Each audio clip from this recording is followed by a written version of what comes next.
How would you characterize, and you may have already answered this, Yeah. a connected customer relationship? Yeah, so it is really kind of this idea of being much more continuously connected to your customer and understanding deeper needs of customers, right? Sort of quite often when you interact with a customer, there's like an immediate need. You know, let's say I want to buy a pair of running shoes, right? That's my immediate need.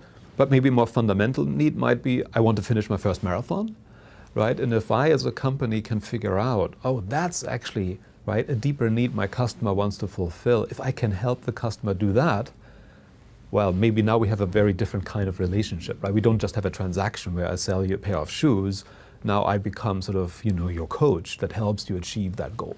Is part of developing a really dynamic, connected strategy tapping into the customer's lifestyle and, like you mentioned, their needs, but it's almost like developing a relationship, as you mentioned, as the counselor, the coach, beyond just a transactional experience. Yes, yes. No, and I think it is a much deeper understanding of the customer and understanding that the customer really has a much longer journey with you, right? So quite often when we talk to managers and ask, so what are value drivers for your customer? Quite often they would immediately think about sort of tangible or maybe intangible aspects of that product, right? So what's the quality, what's the speed, what's the size, you know, maybe some brand.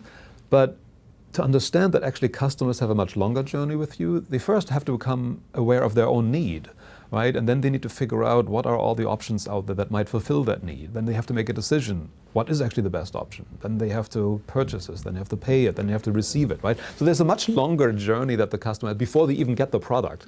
And so there are lots of different pain points along that journey and lots of ways to how you can sort of delight the customer along that journey. And that is sort of all part of creating this more connected customer relationship rather than just, you know, waiting for the customer and, you know, selling them what they have.